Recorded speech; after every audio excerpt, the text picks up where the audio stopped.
네, 안녕하세요. 절절TV 제이드입니다. 연휴 잘들 보내고 계신가요? 날씨가 거의 겨울처럼 추워졌는데, 다음 주에는 뭐 다시 따뜻해진다고 하니까 너무 뭐 걱정은 안 하셔도 될 것 같고요. 저희가 걱정해야 될 건 날씨가 아니라 시장인 것 같습니다. 많이들 아시겠지만 금요일에 미국 시장이 많이 빠지면서 벌써 또 주말에 마음이 불편하신 분들이 많이 계실 텐데요. 저희는 지난주처럼 똑같이 되도록 좀 기도를 하면 좋을 것 같습니다. 지난주에도 금요일에 미국장 많이 빠지고, 한국은 월요일 휴일이었고, 월요일 밤에 미국장이 많이 오르면서 우리나라가 화요일에 개장했을 때는 미국에 좋았던 것만 반영을 좀 했었는데 이번 주에도 좀 그렇게 되기를 저도 간절히 기도를 하고 있고요. 왜 이렇게 시장이 안 좋았냐? 결국엔 뭐 9월 이제 신규 고용이 나왔는데 증가세는 좀 둔화가 됐지만 일단 예상치보다 너무까지는 아니고 조금 잘 나왔어요. 근데 조금 잘 나왔는데 시장에서는 어쨌든 지금 이러한 것도 굉장히 조금 과민하게 받아들이는 상황이고요. 실업률 자체도 이제 예상치보다 조금 하회했기 때문에 결론적으로 미국의 고용 상황이 너무너무 좋다. 그래서 임금이 좀 내려가고 이런 거는 일부 발견됐습니다만 아직 뭐 안심할 단계는 아니다라고 보시면 될 것 같고요. 이렇게 미국 경제가 좋은 뉴스가 나왔는데 왜 시장이 빠졌느냐? 그럼 결국에는 지금 연준이 인플레이션을 잡겠다고 엄청 덤비고 있는 상황인데 연준이 뭐 미국 경제가 이렇게 좋으니까 마음 놓고 금리를 더 올리고 더 매파적으로 하겠다. 이런 이제 예상들이 나오기 때문에 시장이 반응을 했다고 보시면 될 것 같고요. 그래서 2년물, 10년물 다 금리 상승을 했고 이제 미국의 대표적인 성장주들도 다 지금 본격적인 조정으로 접어들고 있는 상황입니다. 이제 연준이 내세웠던 긴축 완화의 조건들이 어떻게 보면 한 세 가지 정도로 정리해 볼 수가 있는데요. 성장률이 둔화가 되고 고용이 약화되고 인플레이션이 2% 정도로 안정된다. 뭐 이런 조건들인데 사실 기업들의 실적이나 성장률 같은 건 뭐 많이 아시겠지만 이미 둔화가 시작됐습니다. 뭐 적자가 나온 회사들도 있고 매출도 뭐 애플 같은 회사들도 이제 판매량이나 이런 것도 줄기 시작했고 근데 방금 말씀드렸던 것처럼 고용 악화가 아직 안 됐기 때문에 인플레이션에 지금 사실 영향을 많이 주고 있는 거는 뭐 원자재 이런 거보다는 고용 시장이 더 임금이나 렌트 익스펜스 이런 게 문제이기 때문에 아직까지 조금 이르다라고 보시면 될 것 같고요. 유가도 70불대 뭐 WTI 기준으로 70불대까지 빠졌다가 최근에 다시 90불을 상회하고 있기 때문에 이건 뭐 이제 사우디랑 이제 잘 조율이 안 된 부분 때문에 더 그런 거긴 하지만 저는 뭐 이런 유가는 뭐 크게 걱정은 안 합니다만 어쨌든 간에 이런 유가까지 같이 오르면서 시장의 심리가 조금 부정적으로 변하고 있는 거는 부정할 수가 없는 상황이고요. 제가 보고 있는 변곡점은 그렇습니다. 역실적 장세라고 하잖아요. 근데 지금 이거는 현재 진행 중입니다. 미국이나 한국 전부 다 진행 중이고 삼성전자의 잠정 실적도 지난주에 나왔습니다만 이제 드디어 많이 꺾이기 시작했죠. 아직까지 예상보다는 좋습니다만 이제 시작이 됐다라고 보시면 될 것 같고 11월 8일이 이제 미국 중간 선거인데 사실 이제 바이든 대통령의 지지율과 인플레이션 관련된 지표를 보면 완전히 반대로 되거든요. 인플레이션이 낮아지면은 바이든의 지지율이 올라가고 이런 것이 있기 때문에 이때도 사실 미국 중간 선거가 굉장히 변곡점으로 작용을 할 수 있다라고 보고 있고요. 9월 CPI는 10월 13일에 발표가 되는데 10월 CPI는 11월 10일에 발표가 됩니다. 근데 이제 작년 10월 정도부터 물가가 급격하게 올라왔기 때문에 이제 올해 10월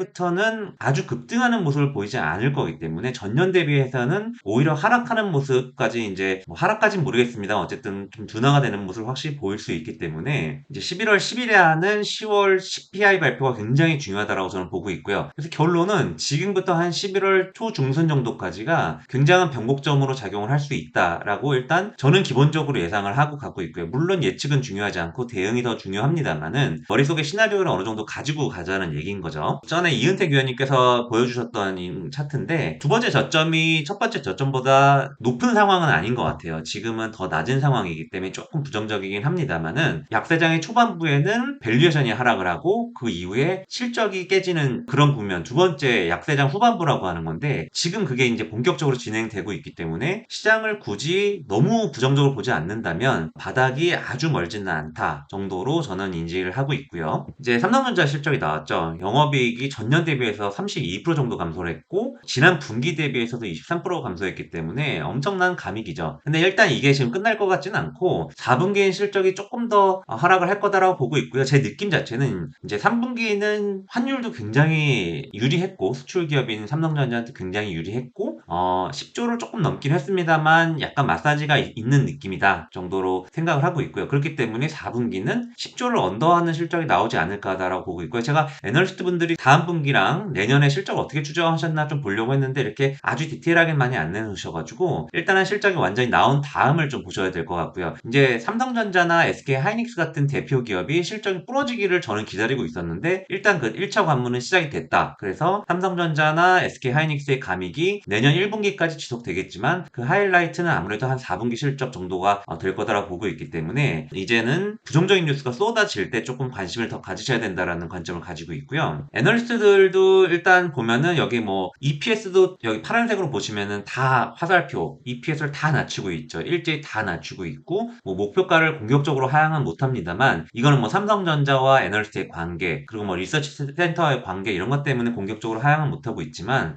사실 더 낮춰도 무리가 없는 상황인 건 다 아실 거고요. 제목들도 보시면은 뭐 부정적이죠. 뭐 예상치 하회 바닥 잡기가 어렵다. 뭐 이제 이런 얘기들이 반복이 되는데 제가 애널리스트 할 때 경험을 생각해 보면은 이런 것들이 몇 번 반복되고 진짜 애널리스트들이 정말 실적 안 되고 숫자 안 되겠다라고 한 두세 분기 연속 부정적인 얘기가 나오기 시작하면은 아무 이유 없이 주가가 오르기 시작하고 그때는 애널리스트들은 반대로 오를 이유가 없다. 좋은 거 하나도 없다. 반대 콜을 하게 되는 경향이 있습니다. 그래서 지금 그런 상황의 시작이 되었다라고 보시면 되기 때문에 좀 재밌는 관점으로 보셔도 될 것 같아요. 그래서 저는 뭐 이번 주는 좀 짧게 하려고 하는데 저는 지금 지난주에 말씀드렸던 것처럼 뭐 코덱스 레버리지가 많이 빠지는 날 적극 대응했다가 급등하면은 좀 줄이고 뭐 이런 방식으로 지금 매매를 좀 하고 있습니다. 기본적으로 저는 시장을 방금 말씀드렸던 것처럼 아주 부정적으로 보진 않아요. 그래서 지수가 정말 2, 3% 이상씩 빠지면은 레버리지 이런 상품들은 마이너스 5%, 6%씩 빠집니다. 이럴 때 적극적으로 대응을 하시면은 단기 차익도 좀 거두실 수 있고 빠지는 날마다 모으시면은 지금 크게 손실이 나는 구간은 아니다라고 일단 기본적으로 판단을 하고 있고요. 차트를 좀 보시면은 이게 나스닥 주봉인데요.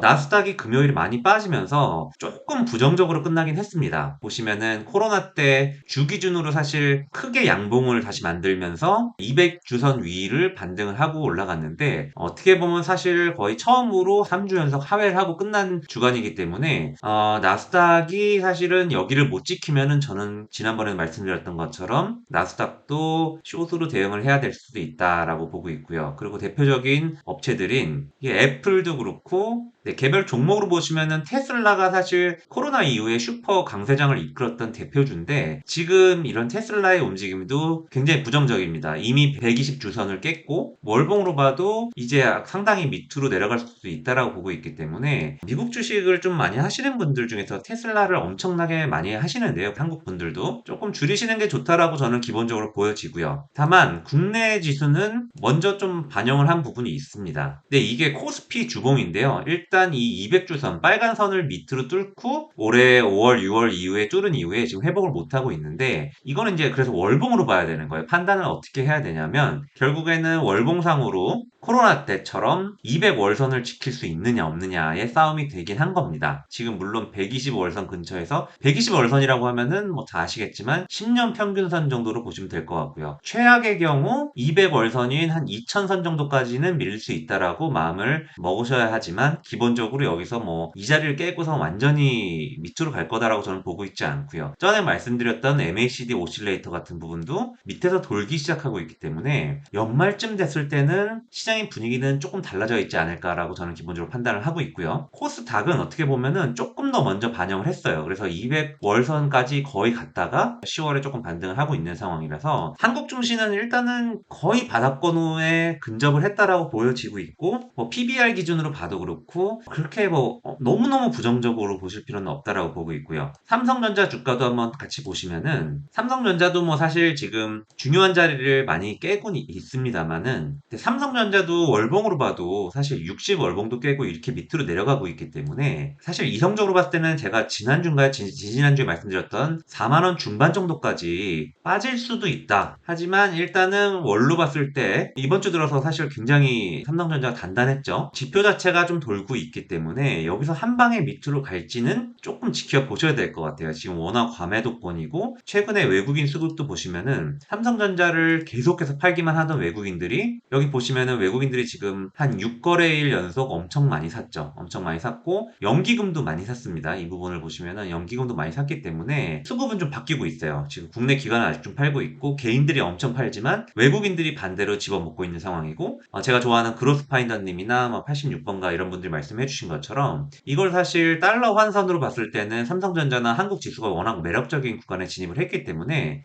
너무 부정적으로 보지는 않으셔도 될 것 같아요. 그래서 저는 삼성전자나 지수물로 시장이 빠질 빠질 때마다 대응을 하고 있고 앞서 말씀드렸던 것처럼 지금부터 11월 중순까지가 굉장한 고비고 변곡점이기 때문에 아주 악랄하고 나쁜 부정적인 뉴스가 난무할 때 크게 빠지는 날마다 같이 저랑 매수를 이어나가시면은 연말쯤에 생각보다 좋은 결과가 있지 않을까라고 감히 생각을 해보고 있습니다. 제가 오늘 뭔가 좀 컨디션이 안 좋아가지고 방송이 좀 매끄럽지 않았던 것 같은데요. 다음 주에 좀 컨디션 회복해가지고 더 좋은 방송으로 찾아뵙도록 하겠습니다. 감사합니다.